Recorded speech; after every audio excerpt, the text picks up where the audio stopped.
Boa tarde, boa noite, igreja querida, amigos, próximos e distantes. Aqui estamos, como o pastor Jonas disse, para elevar, promover, exaltar o nome do nosso Deus, que nos amou de tal maneira, que providenciou um Salvador para nos resgatar de um destino certo que nós teríamos por conta dos nossos pecados. Perdição eterna, inferno. E Jesus tomou o nosso lugar. Quanto a essa condenação, Ele sofreu a morte no nosso lugar, para que todo aquele que nele creia não pereça, mas tenha a vida eterna. Pai de amor, eu quero pedir nessa hora que o Senhor, com a Tua maravilhosa, incompreensível graça, que o Senhor produza, aperfeiçoe fé nos nossos corações, porque a Tua palavra nos ensina em Hebreus que a mensagem anunciada para o Teu povo lá no passado, no deserto, não serviu de nada, não foi de nenhuma valia, porque não estava misturada com fé naqueles que a ouviram. Pai, nós não queremos ser assim. Nós seremos assim, a menos que o Senhor estenda a sua mão e nos atenda. E porque o Senhor é um Deus que se compadece das nossas fraquezas e debilidades, nós oramos confiados de que o Senhor o fará. O Senhor produzirá fé em tudo quanto for anunciado nesta noite. Em nome de Jesus, amém. Meus queridos, eu quero dar, antes da nossa mensagem, uma notícia que eu creio que poderá ser de interesse para várias pessoas no que diz respeito à epidemia, pandemia do coronavírus. Existe um remédio já muito antigo, muito tradicional, que vem sendo usado para verminoses, parasitoses de pele, intestinais, não só na medicina humana, mas também na medicina veterinária. E veio à literatura médica um estudo que demonstrou que existe uma atividade muito forte deste remédio contra o vírus. Esse é um estudo que a gente chama in vitro, quer dizer, um estudo de laboratório, se trabalhando com o remédio sobre células infectadas pelo vírus, e os resultados foram realmente produziram muito entusiasmo. E, em resposta a isto, este remédio tem sido, então, testado, usado em alguns lugares, entre eles o Brasil, para a prevenção ou profilaxia da infecção pelo coronavírus. Quer dizer, a pessoa, ela se dispõe a tomar o remédio, principalmente se ela teve contato com alguém que tem a infecção ou que teve, mesmo que eu não tenha tido contato, mas imaginando que as barreiras físicas, como o uso da máscara, distância social, lavar a mão, todos os demais cuidados, podem eventualmente falhar. Então, a pessoa, ela se interessa e ela toma o remédio. Esta ideia, essa possibilidade de nós administrarmos esse remédio para as pessoas, ela foi assim cautelosamente avaliada e existia necessidade de esclarecimento com relação à parte legal, alguma instrução de que nós precisávamos, e finalmente Deus abriu uma porta muito boa para nós, e nós tivemos em contato com altas autoridades na área de saúde e obtivemos as informações necessárias. Basicamente, o que eu quero comunicar com vocês é o fato de que, durante essa semana, nós vamos estar trabalhando na logística de como administrar essa droga, esse remédio, para as pessoas interessadas. O formato está mais ou menos na minha mente. Nós vamos e precisamos tentar minimizar ao máximo qualquer risco para as pessoas que virão e as pessoas que estarão distribuindo as prescrições. Nós não vamos dar o remédio, vamos dar prescrição.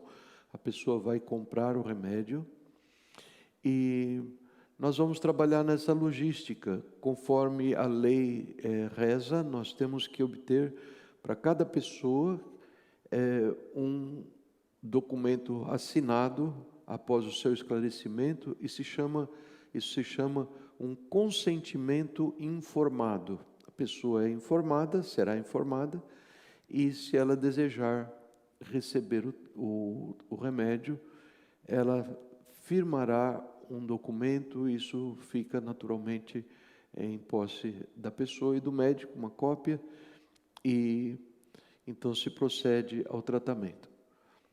No momento, essa é a realidade, o entusiasmo que nós estamos vivendo. Não seria justo não transmitir para vocês, e eu estou transmitindo em bom tempo. Nós devemos ter algumas respostas, e eu preciso, dentro desta possibilidade, pedir algo muito importante para vocês que me ouvem e que terão um interesse. O meu pedido é que vocês não me telefonem, não telefonem para Débora, não telefonem para ninguém do staff da Clínica do Bom Samaritano. A nossa via de comunicação será o WhatsApp, através do qual você tem recebido a mensagem que nós temos, e você será informado numa linguagem ou escrita ou falada muito esclarecedora. Eu estou pedindo isso não por nenhum motivo ruim, é que eu estou prevendo que haverão assim muitos que estarão interessados no remédio. Talvez eu esteja enganado, mas eu acho que não. E nós vamos estar esticando a nossa agenda de atividade. Eu digo nossa casa, os nossos funcionários voluntários do Good Samaritan, mas isto não pode ser um motivo de desastre a nível das nossas casas. E isso vai precisar ser bem trabalhado com todos. Se eu desejar chamar a gente pelos motivos rotineiros, mas nós não daremos informações por telefone, por mensagem. Tudo o que tiver que ser esclarecido, nós faremos todo o possível para esclarecer pelo WhatsApp. Será esclarecido. Nós vamos estar dando alguns passos importantes essa semana. Desnecessário dizer, ou necessário dizer, lembrar sempre que precisamos muito das suas orações, para que tudo seja feito assim com muita decência e ordem, e que isto seja apenas um motivo de agradecimento a Deus. Conforme eu enfatizei, preciso enfatizar uma vez mais, nós não sabemos ainda, não existem trabalhos científicos, não existem publicações ortodoxas que nos permitam dizer que com certeza este remédio vai funcionar. Não existe isso ainda. Existem algumas evidências fortes no laboratório e de algumas séries de pacientes, alguns estudos preliminares, observacionais, de que a coisa pode ser muito boa e promissora. Um dado muito importante é que o uso do remédio, ele não exclui a necessidade que é extrema, de cada pessoa que toma o remédio continue a se cuidar. É o uso da máscara, é o uso da distância social, lavar a mão, tudo isso que eu não preciso falar sobre isso outra vez, que todos têm sido muito bem informados. Não excluir, já tomei o remédio, agora estou livre para sair. Não, não é assim. Principalmente porque só o tempo é que vai permitir, uma avaliação dos resultados, é que vai permitir saber se de fato existe um benefício ou não contra o coronavírus. Parece ser uma luzinha na escuridão, porque o panorama atual é de escuridão. Nós temos as formas de prevenção que, por barreira física, máscara, distância social, lavar mão, etc. Nós temos isto e nós temos o tratamento em hospital, quando a doença se agrava, e em UTI. Este é o quadro. Está faltando dois elementos muito importantes, estão faltando. Primeiro, o tão almejado descobrimento de uma vacina que seja eficiente. As melhores fontes que eu tenho lido não nos dão conta de que isso vai acontecer em menos de um ano, certamente não para o ano de 2020. E falta, como não temos uma vacina ainda, uma forma de prevenção e um tratamento eficaz.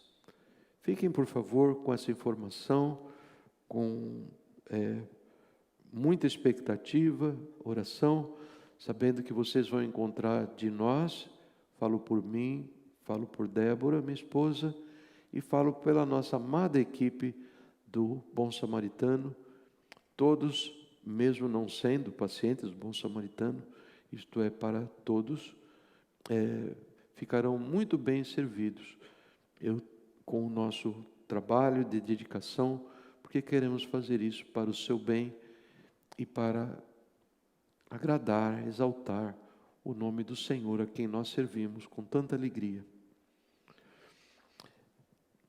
Vocês vão me permitir agora mudar de assunto radicalmente, e eu quero lembrá-los que nós estamos estudando a respeito da guerra espiritual. Nós estamos naquilo que eu tenho chamado na terceira fonte das nossas batalhas, que é o lidar com o próprio Satanás, lidar com o diabo. Nós já temos visto como o servo do Senhor Jesus tem que lidar com as tentações, as armas do inimigo que vem através do mundo, do sistema mundano. Nós vimos a respeito das tentações que vêm através da nossa fragilidade, da nossa natureza carnal, pecaminosa, e hoje, pela segunda vez, nós estamos falando sobre o inimigo, o diabo. Que coisa interessante, né? Eu vou talvez precisar de algum dos nossos irmãos queridos que venham aqui para mim, porque eu estou com um computador novo da Apple e eu vou precisar que você me ajude aqui, que eu estou...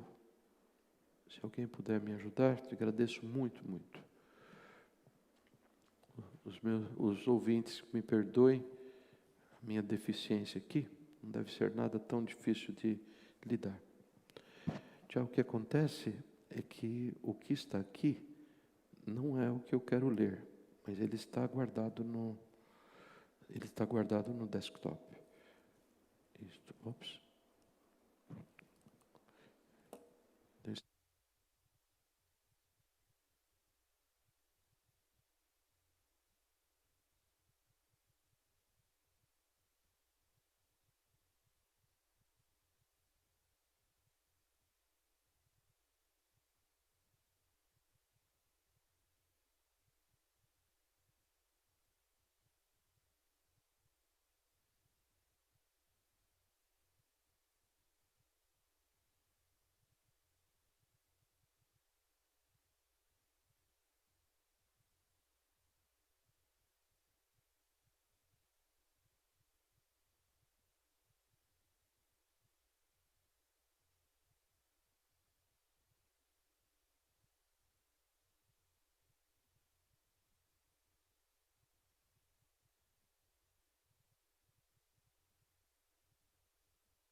Amém.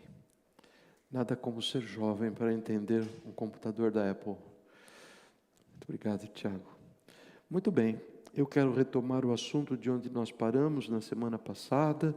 Nós contamos para vocês a respeito da origem de Satanás, como que ele foi criado como um anjo de luz e como ele se revoltou, como ele almejou o trono de Deus e houve batalha nos céus. Ele foi lançado fora, ele levou consigo, aparentemente, figurados em Apocalipse capítulo 12, 1/3 das milícias celestiais o seguiram, e esta foi então a origem de Satanás e os seus anjos caídos. Ele e nós os denominamos os demônios. Estes são os demônios, os anjos que caíram, que seguiram Satanás. Nós vimos com vocês que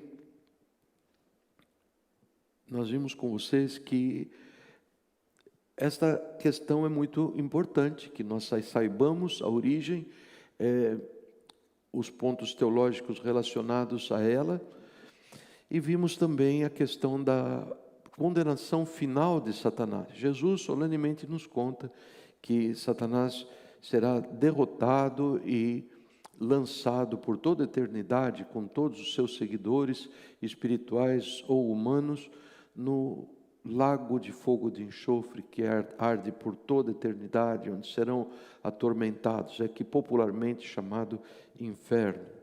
Mas a minha tarefa hoje, conforme eu tinha falado para vocês, é detalhar um pouco mais aquilo que é a atividade de Satanás e dos demônios na terra. Eu quero começar lembrando a todos que Satanás, ele originou o pecado. Ele pecou antes que qualquer outra criatura tivesse pecado. A Bíblia o classifica como um homicida desde o princípio, o classifica como mentiroso, pai da mentira, e ele é chamado de aquele que vive pecando desde o princípio. Esta é a tarefa dele: induzir pessoas ao erro, iludi-las com mentiras e trazê-las então a uma posição semelhante à sua, que é de revolta contra Deus. Ele tentou Jesus a pecar. Ele tentou Jesus a falhar na sua missão de Messias, para a qual ele veio, de forma que as suas táticas destrutivas, ela tem um intuito muito claro. Satanás, ele se opõe às pessoas para que elas não se aproximem de Deus, individualmente, a nível de reino de Deus, a nível de igreja. Satanás está empenhado de colocar barreiras para o sucesso da obra de Deus na terra, em todos os aspectos, no evangelismo, no batismo dos que creem, no ensino da palavra para que cresçam na fé e permaneçam firmes no Senhor, e na ajuda que a igreja deve dar ao pobre, ao necessitado, no envolvimento do fazer o bem, boas obras que Deus criou para que nós andássemos nela. Sobre todas estas coisas, as hostes malignas, Satanás e seus anjos, elas se opõem. E eu poderia citar aqui para vocês que o seu ponto ao fazê-lo, a sua arma ao fazê-lo, é de usar das próprias debilidades nossas. Nós já falamos sobre isso na semana passada, que são aquelas áreas de debilidade que todos nós temos. O desejo de Satanás é entrar por uma porta de fraqueza. Pouco importa se a área da mentira, do engano, da dúvida, da culpa, do medo, da imoralidade sexual, da inveja, do orgulho, da calúnia. Todas estas coisas, a palavra é clara em nos dizer, elas fazem parte da estrutura decaída da nossa carne. Esse assunto já foi visto com detalhes, e o ponto de Satanás é entrar através de uma dessas debilidades para roubar, matar e destruir. Uma vez dentro do nosso ser, ele faz isto com grande eficácia. Ele desacredita a pessoa, ele encobre o fato de que o sangue de Jesus nos purifica de todo o pecado que nós confessamos a Ele. Ele rouba por completo o pensamento baseado na palavra de Deus, particularmente das pessoas que não se importam em buscar a verdade na palavra de Deus, e que não oram, que não estão em comunhão com o Senhor, e que tentam se valer de uma chamada certeza da minha salvação, que um dia eu obtive, porque eu levantei a mão, eu fui à frente, fui batizado, agora estou salvo, carimbo no passaporte está dado, eu não tenho que me preocupar. Irmãos, cuidem-se bem. Esta não é a mensagem do Evangelho do nosso Senhor Jesus. A palavra, pelo contrário, nos diz que aquele que perseverar até o fim será salvo. E não é uma chamada ao uso dos nossos músculos espirituais, não.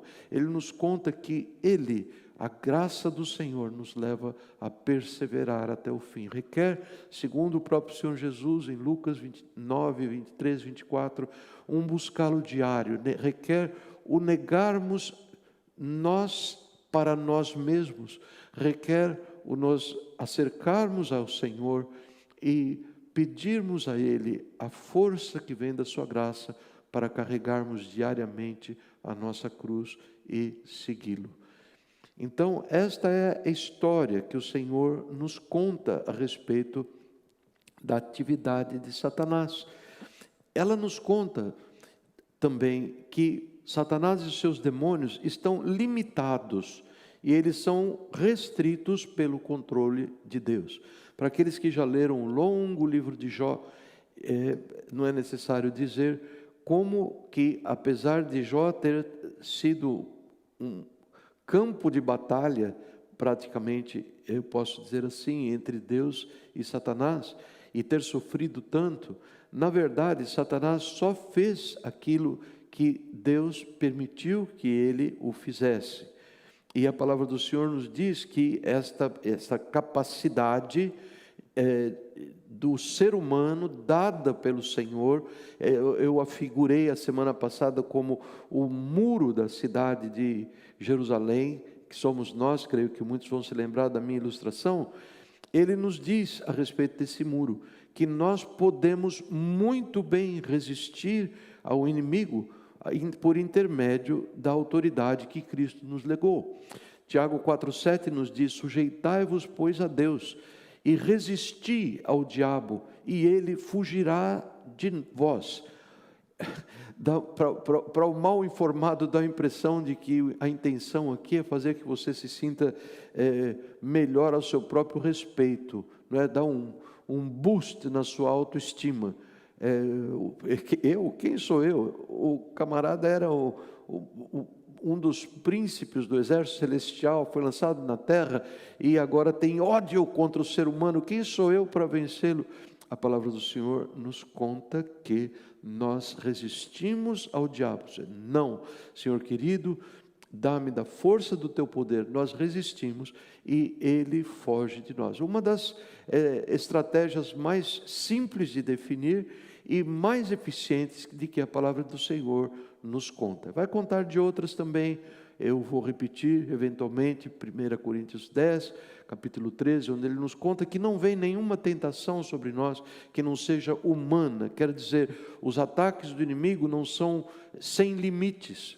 Pelo contrário, Deus coloca sempre, em cada batalha, Ele nos coloca frente a frente com o que a palavra chama de um escape, para que nós possamos, então, estar livres da tentação. Isso conta, por um outro ângulo, essa questão de resistirmos ao diabo.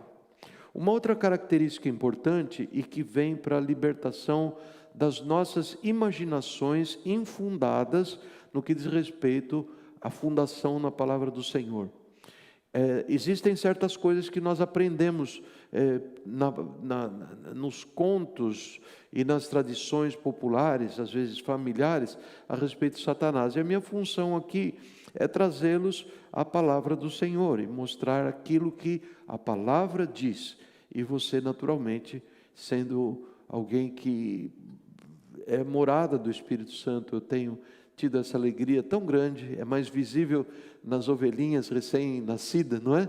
Elas desprezarem tudo aquilo que já pensaram a respeito de certos assuntos até o momento e com alegria abraçarem a verdade bíblica. Então eu espero que isso aconteça com você nessa tarde, nessa noite, quando eu afirmo para vocês que as Escrituras claramente nos indicam que Satanás e os seus demônios não conseguem, não está neles, não é prerrogativa deles, prever o futuro, ler a nossa mente ou conhecer os nossos pensamentos. Isto não é verdade. Existe, em função de algumas observações, já vou mencionar isto, existem alguns pensamentos contrários a isso, mas como eu disse, a minha função é tomá-los pela mão e deixá-los frente a frente com a palavra do Senhor. E os bereanos aí afiam seus instrumentos e eu vou começar a dar as passagens para você. Aí diz, em Isaías 46, versículos 9 e 10. Vejam só, uma declaração do próprio Senhor. O Senhor toma o microfone, é Deus falando. O Deus Altíssimo, Criador do universo, dos céus e da terra, é Deus que diz para o povo: lembrai-vos das coisas passadas, desde a antiguidade, que eu sou Deus e não há outro. Eu sou Deus e não há outro semelhante a mim. Eu que anuncio o fim desde o princípio e desde a antiguidade eu anuncio as coisas que ainda não sucederam. Que digo, o meu conselho subsistirá e farei a minha vontade. É muito clara a afirmativa do nosso grande Deus de que Ele é aquele que vê o futuro. Eu anuncio o fim, o que vai acontecer lá no fim, desde o começo. Eu já sei lá o fim da história. Eu anuncio desde a da antiguidade as coisas que poderão e que virão acontecer e que ainda não sucederam. Tão somente eu, não há outro semelhante a mim. Pegaram bem? Guardem isso no seu coração. É mentira de Satanás, é mentira dos seus seguidores que Satanás tenha este poder. Não é verdade. Esta é a verdade da palavra do Senhor, que nos indica que Deus se distingue, é uma prerrogativa de Deus, o Deus verdadeiro, que só Ele conhece o futuro. A palavra do Senhor nos conta ainda que Deus conhece os pensamentos das pessoas e Jesus também os conhecia, e não existe nenhuma indicação na palavra do Senhor de que este poder seja compartilhado com Satanás ou com os demônios.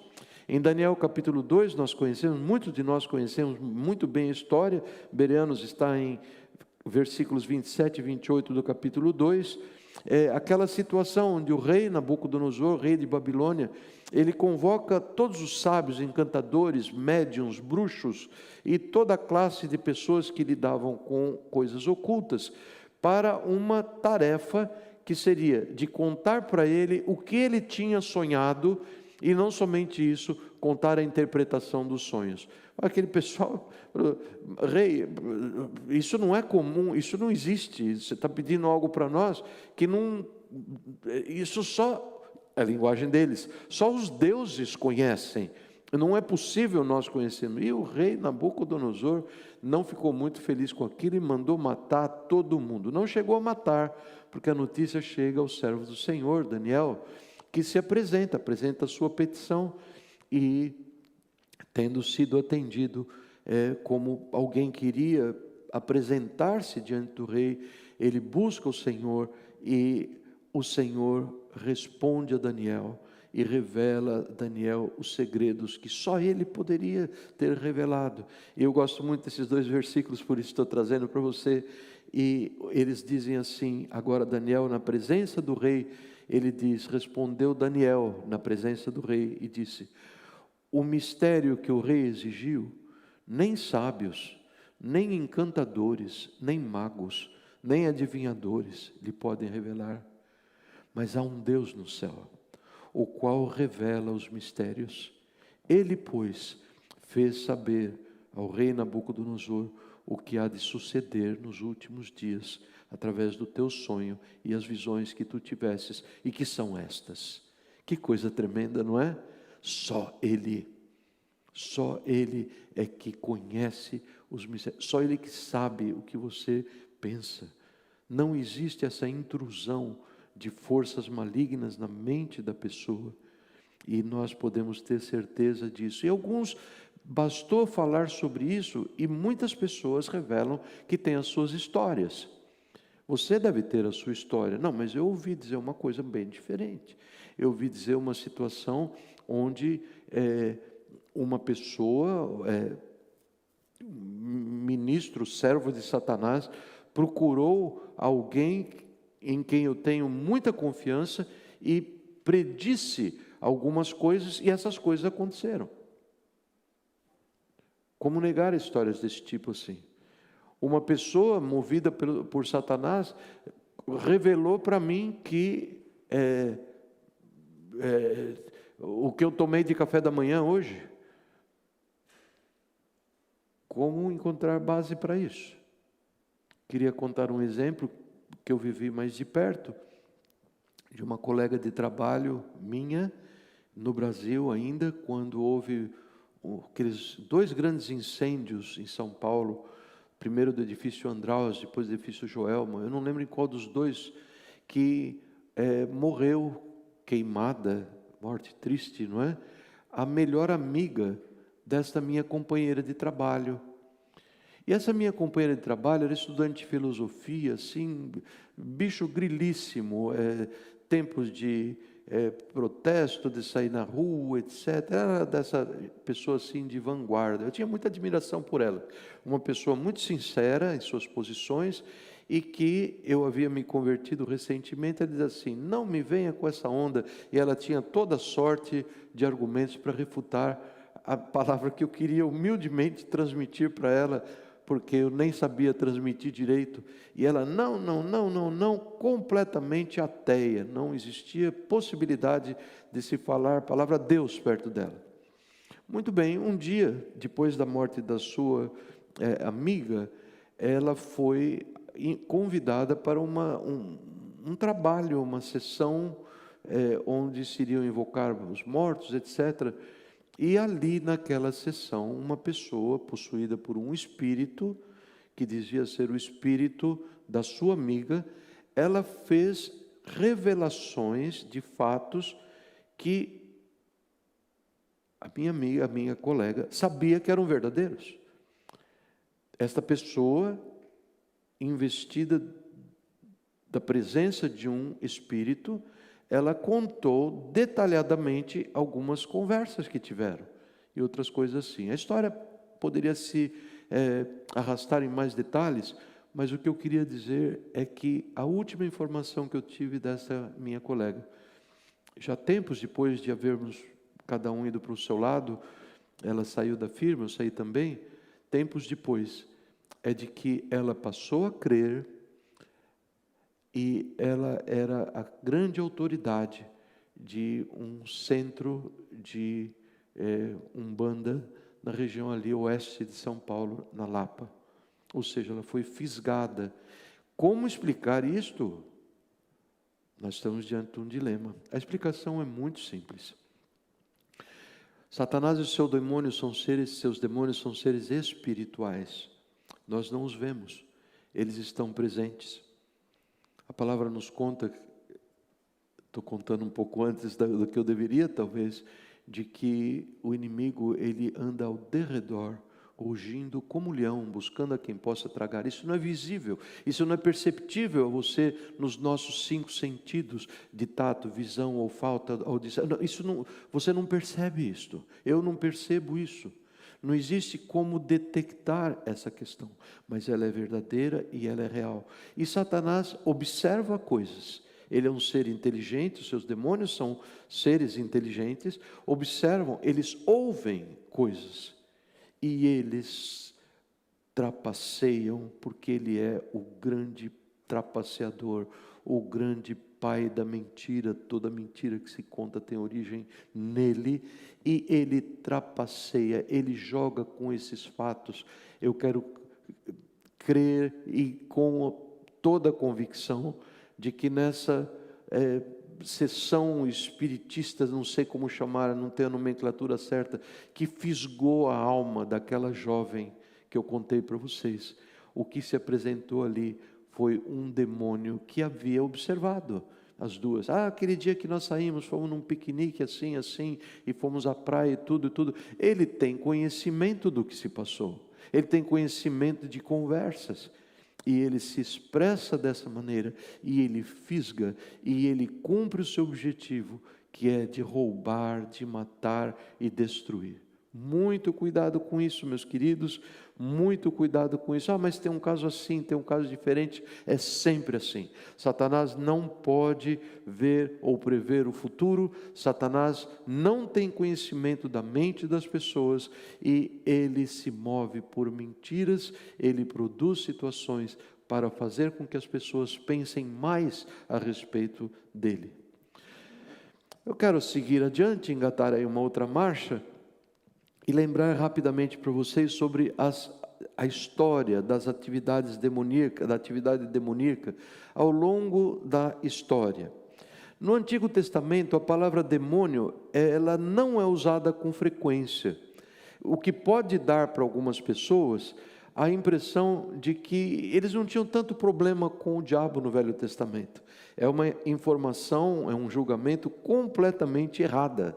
E nós vemos isso refletido na história do povo de Israel, que frequentemente pecava, e a palavra do Senhor, vai soar familiar para tantos de vocês, a palavra do Senhor nos conta que eles serviam falsos deuses, que na realidade eram forças demoníacas. Falsos deuses, ídolos, eram forças demoníacas, eram a materialização de situações onde o próprio inimigo estava sendo servido. Vejam só em Deuteronômio, Bereanos 32, de 16 a 18, a palavra nos diz: como com deuses estranhos o povo de Israel moveram Deus a zelos, a ciúmes, com abominações provocaram o Senhor a ira. Eles ofereceram sacrifícios aos demônios, não a Deus, a deuses que não haviam conhecido, deuses novos que apareceram há pouco, aos quais os vossos pais não temeram, e te esquecesse da rocha, R maiúsculo, é Deus, que te gerou, e te esquecesse do Deus que te formou. Ou seja, os israelitas tomaram emprestados das nações pagãs que os circundavam, e adotaram suas formas de culto, a questão de moda, a questão de seja qual for a arma, a ilusão que Satanás usou para se insinuar no meio do povo, e eles fizeram isso muitas vezes. E nesse empréstimo eles trouxeram coisas horríveis para dentro da nação. Entre elas, Salmo 106, versículos 35 a 38, nos menciona que eles aprenderam com os povos ao redor a sacrificarem seus filhos e filhas aos demônios. Versículo 37 do texto que eu disse: sacrificaram seus filhos e filhas aos demônios e derramaram sangue inocente, o sangue dos seus filhos e suas filhas, que eles sacrificaram aos ídolos de Canaã. Ídolos igual demônios, demônios igual a ídolos, e eles sacrificaram, e a terra foi manchada com sangue. Irmãos, nesse ponto eu tenho uma clara consciência de que eu poderei não estar soando como um indivíduo muito conciliador, ou uma pessoa assim muito politicamente correta. Mas a verdade é que nós temos que andar sobre esta base. O Senhor Jesus é muito claro quando Ele diz assim: eu, enviado por Deus Pai para a redenção da humanidade, eu sou o caminho. O artigo aí é artigo masculino, definido, singular. Eu sou o caminho, eu sou a verdade e a vida. Ninguém vem ao Pai senão por mim. E mais, ele diz assim: quem não é por nós, Jesus dizendo que não é por mim, por nós, é contra nós. Quem comigo não ajunta, espalha. O que eu estou fazendo é mencionar para vocês o fato de que ou a pessoa é de Jesus, ou a pessoa tem a Jesus, o único Salvador, o único que pode nos resgatar da morte eterna no inferno e nos apresentar para Deus santificados pelo perdão que Ele nos deu lá na cruz do Calvário, ou essas pessoas não pertencem a Ele, ou pertencem a Ele, ou não pertencem a Ele. Talvez vocês que estejam me ouvindo, falem, pô, mas eu não pertenço a Ele, mas eu tenho tantas coisas louváveis na minha vida, eu tenho tantos atos de bondade que poderiam contar em meu favor, eu sou dedicado e devoto a tal entidade espiritual, a tal santo, tal santa, seja o que for, e eu digo isso com todo respeito a você, mas você está sinceramente equivocado. Vejam só, é a tua convicção, é a tua tradição, é aquilo pelo que você tem velado ao longo dos anos, com toda a respeitabilidade, você tem se portado de uma maneira exemplar na sociedade, os teus conhecidos e parentes e amigos só podem falar bem de você, e etc. Mas Jesus conta que Ele é o caminho. Se você não depende inteiramente deste Salvador, não há outro. Não há outro, e a palavra que ele diz em Romanos capítulo 3, ela vai se aplicar sobre você, que o salário do pecado é a morte eterna. Então é tempo de você ouvir esta palavra como o toque de uma trombeta, porque é necessário isto, é necessário que você ouça a voz suave do Espírito de Deus, que através da sua bondade quer levá-lo a fazer uma meia volta, e este é o significado da palavra arrependimento, arrepender-se, parar de andar nessa direção e dar volta e começar a andar na direção do único que pode salvar. Único, Jesus é o único, não existe outro pelo qual nós possamos ser salvos. Não existe esta possibilidade. Então eu digo isso no contexto de que o povo, quando ele abandonava Deus e seguia alguma outra coisa, poderia ser alguns ídolos horrorosos e que materialmente horrorosos, existem alguns com umas cabeças, uns chifres, umas coisas assim, ou não. Ou poderia ser uma imagem de alguém muito decente, poderia ser uma imagem até que bonita, uma escultura até que agradável aos olhos. Não é Deus. O Deus Trino, Pai, Filho, Espírito Santo, não é o Salvador que amou de tal maneira que providenciou, o Pai que amou de tal maneira que providenciou o Salvador, é do inimigo. E você não está me ouvindo dizer isto, você está ouvindo o próprio Jesus dizer, quando ele diz, aquele que não é por mim é contra mim. Toda forma de divindade, toda forma de adoração, ainda que bem intencionada, ela tem na sua raiz o inimigo, e os cultos ao inimigo, eles têm sido notarizados por autodestruição. Isso pode não aparecer no começo, virá a aparecer no final, mas nós vemos na história do povo de Israel e vemos a confirmação disso. Eu já vou mencionar um outro versículo para vocês. Vejam só os bereanos, 1 João 5,19.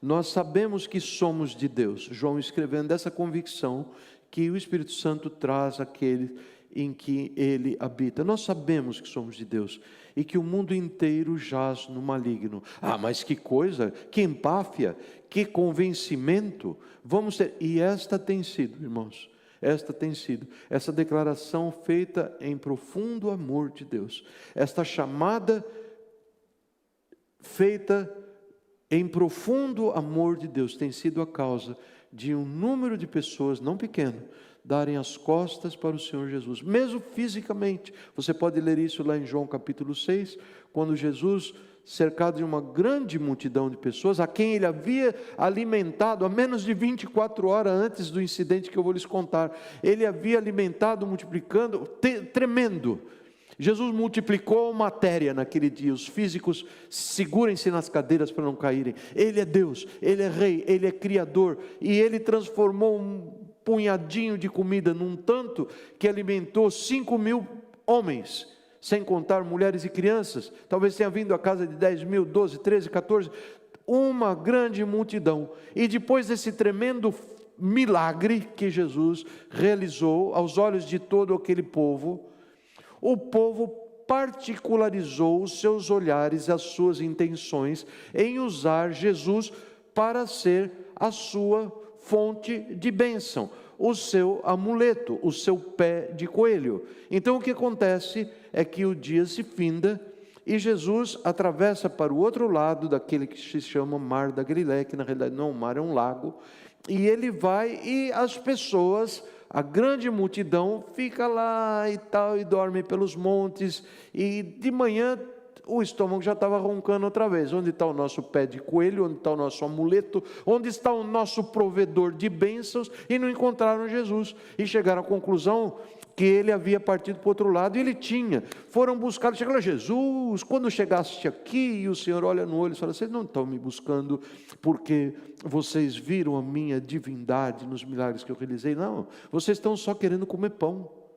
Sabe a resposta deles? E que milagre tu fazes para que creiamos em ti? O nosso pai, Moisés, ele nos deu pão do céu e tudo. Eu falei: Moisés não deu nada, ele não fez nada, se isso é a mão de Deus. Eu sou o pão vivo que desceu do céu, eu, Jesus.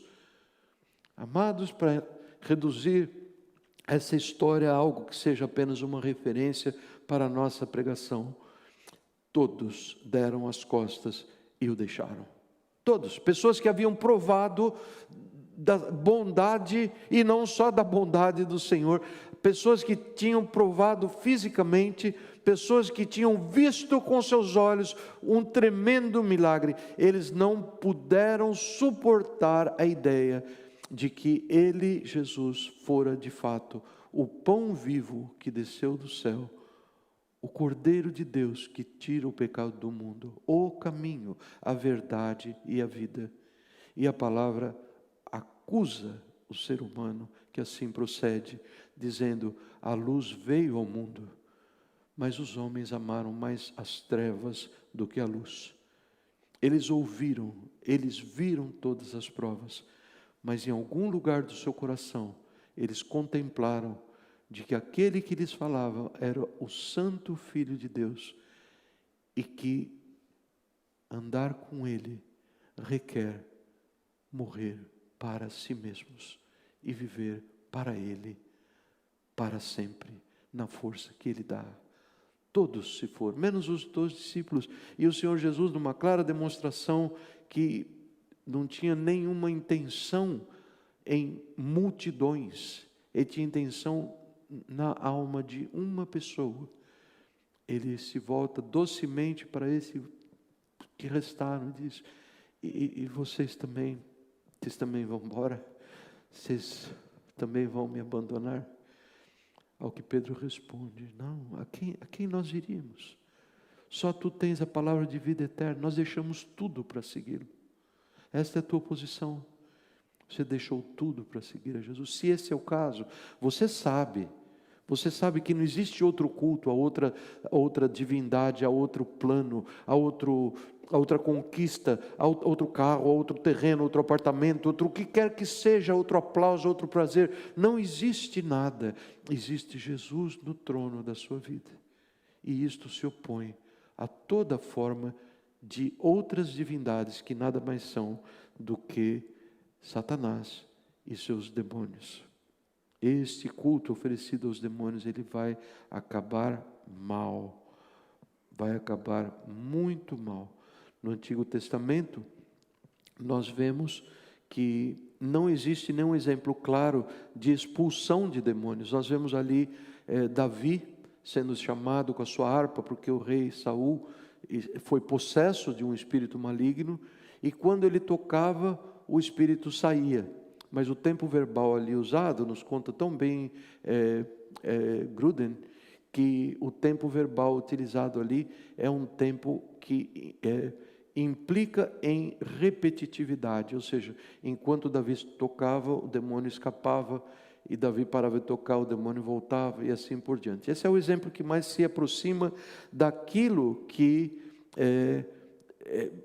foi abundante durante o ministério de Jesus. Eu havia dito que o culto aos ídolos demoníacos, o culto a qualquer ídolo que tenha a cara de diabo, ou tenha a cara de o que quer que seja, eles acabam invariavelmente levando a práticas destrutivas para o corpo da pessoa, para a vida dele, de outras pessoas, já nesta vida ou na vida futura. É comum nas páginas do Velho Testamento, sacrifício de criança, autoflagelação, penitências terríveis e prostituição cultural e outras coisas assim. Mas quando você olha no Novo Testamento, com a vinda de Jesus, as pessoas, você vai ver um número de situações onde as pessoas ficaram assombradas, porque jamais haviam visto na história do mundo, se havia visto na história do mundo, tão grande poder sobre as forças demoníacas como aquele que Jesus começou a mostrar. Existe um número de textos onde ele nos conta sobre a expulsão de demônios, de pessoas possessas. O texto em Marcos 1, 23, 28, para vocês, beranos, ficarem com algum material para poder ler e falar comigo a respeito, eventualmente, se vocês quiserem, são bem-vindos. E a reação do povo ao ver o seu poder, a potência com que Jesus lidava com os demônios, que iam embora de uma vez, e está bem caracterizado nesse pequeno trecho, onde Jesus repreendeu um demônio desse homem que veio bagunçar o coreto dentro de uma sinagoga onde Jesus estava, e Jesus o repreendeu dizendo: cala-te e sai dele. Então o espírito imundo convulsionou o homem e clamou com grande voz e saiu dele. E todos se maravilharam, a ponto de perguntarem entre si, dizendo: que é isso? É uma nova doutrina com autoridade? Pois ele ordena os espíritos imundos lhe obedecem. Totalmente, nunca na história do mundo havia sido visto alguma coisa semelhante.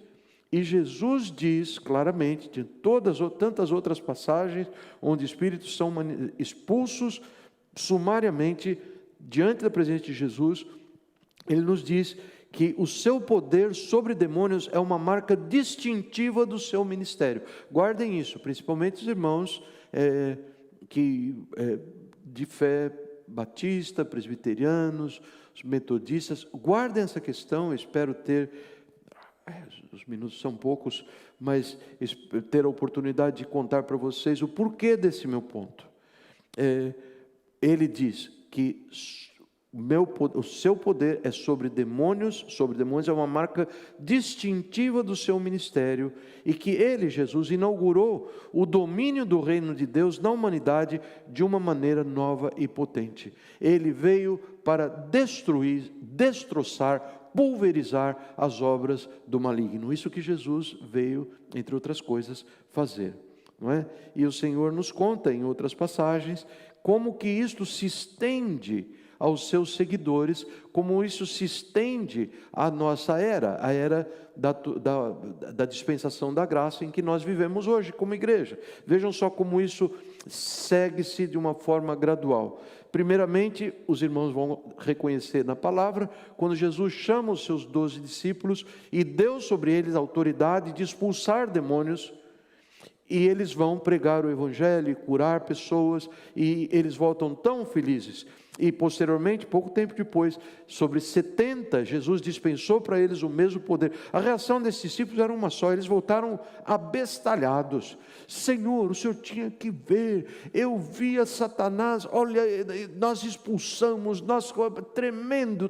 E Jesus, eu creio que com grande gozo, ele modera esse entusiasmo para que não haja nenhuma forma de excesso, nenhuma carnalidade, eu imagino.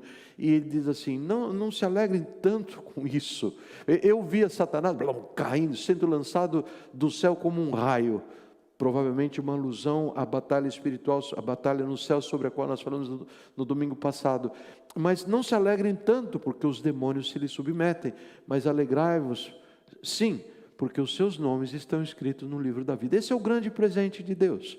A grande dádiva do Senhor à humanidade foi a pessoa do Senhor Jesus, no qual nós temos então a vida eterna. Esta é a grande coisa, é a grande coisa. Vejam só como a partir daí a palavra vai nos falando, e ela fala cada vez mais sobre este distintivo do ministério de Jesus na terra, a ponto de abandonar a terra pouco depois da sua morte, falando com os discípulos em Marcos 16, de 15 a 18, eu vou ler apenas o 17, diz assim, e o 16, quem crer e for batizado será salvo, mas quem não crer será condenado. E estes sinais, Jesus dizendo, acompanharão os que crerem. Em meu nome expulsarão demônios, falarão novas línguas, pegarão serpentes. Em meu nome expulsarão demônios. É algo que o Senhor está transferindo para o seu povo. Em meu nome, isto vai ser uma marca das pessoas que creem em mim. Em meu nome expulsarão demônios. E ele segue contando para nós, então, como que isto entra na era da igreja. Primeiro eu quero fazer uma referência a um texto lindo de Atos, capítulo 10, versículo 38, onde Lucas escreve concernente a Jesus de Nazaré, como Deus o ungiu com o Espírito Santo e com poder, o qual andou por toda parte, João diria, não é? Cheio de graça e de verdade, andou por toda parte, fazendo o bem e curando todos os oprimidos do diabo, porque Deus era com ele. Onde foi? O que aconteceu? Que muitos de nós perdemos essa informação. Como é que nós possamos achar que seja aceitável que o Evangelho de Jesus, tão claro, seja mutilado de algo que é tão distintivo, uma marca tão distintiva da presença de Jesus em nós? Muito bem, ele nos conta a respeito, mais adiante na palavra do Senhor, nesse mesmo capítulo, no verso 42, que este Jesus nos mandou pregar ao povo e testificar que ele é o que por Deus foi constituído juiz dos vivos e mortos. A todos eles, os profetas dão testemunho de que todo o que nele crê receberá a remissão dos seus pecados. Amados, essa é a situação na nova aliança. Nós vamos ver Filipe, que nem apóstolo era, ele era um seguidor de Jesus, foi um dos diáconos, expulsando demônios. Nós vamos ver o número de situações em que Paulo expulsa demônios. O tempo está se esgotando rapidamente, eu tenho que ser sábio e não sobrecarregá-lo de informação, e buscar um bom final que faça sentido, o final faça sentido à nossa explanação de hoje. A palavra nos diz que no milênio, esse período tão peculiar da história, depois da segunda vinda de Jesus, que Satanás será amarrado por 1000 anos e o mundo ficará livre das suas artimanhas, e no final desses 1000 anos ele é liberado e ele sai buscando e encontra homens que o seguem para tentar batalhar contra Jesus. Esse texto se encontra em Apocalipse capítulo 20, é um trecho longo. Esse texto me conta algumas coisas muito interessantes. Primeiro, e eu creio que eu vou usar isso só como uma introdução do assunto, ele nos conta que Satanás não é o único responsável pela maldade e pelo pecado. Ele não é o único responsável. Isso é como que um experimento de laboratório. Não é? Vamos excluir o fator Satanás, vamos prendê-lo a correntes lá no abismo por 1000 anos, e vamos ver que gracinha essa população chamada raça humana, população da terra, com Jesus reinando sobre o trono, com cetro de ferro, em Jerusalém, seu trono. É claro que todos vão se comportar, não? A pessoa que não nasceu de novo, de verdade, genuinamente, que não recebeu a salvação de Jesus, não recebeu o Espírito Santo, todo bom comportamento é maquiagem, é casquinha. É verdade, gente. Não que seja intencional, às vezes a pessoa está procurando, na sua melhor intenção, ter um bom desempenho social, uma boa performance social. Mas as coisas não andam assim, o coração não está renovado. E na primeira oportunidade, ou segunda ou terceira, se o inimigo insiste, lá vai esta pessoa seguir nos caminhos de Satanás. E é isso que vai acontecer, que ele prevê que vai acontecer lá no milênio. Eu vou dar sequência ao nosso estudo, a nossa explanação na próxima semana. Eu sinto que nós devemos parando por aqui e eu vou apenas escrever o título daquilo que nós pretendemos fazer. Eu quero responder essa pergunta com todas as bases bíblicas que eu pude encontrar. Estariam os demônios ainda hoje ativos no mundo? Nós vivemos numa situação, num mundo tão racional. Todo mundo, pastor, você vai estragar tudo. Estou conseguindo já levar um amigo meu que é ateu, que é universitário, o camarada é um cabeção, ele fala de diabo, anjo, nada. Vamos levar ele para a cantina no final, fazer aquela coinonia toda.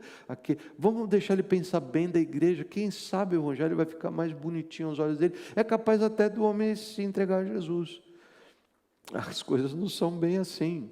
As coisas, nós não podemos mascarar aquilo que o Senhor veio declarar.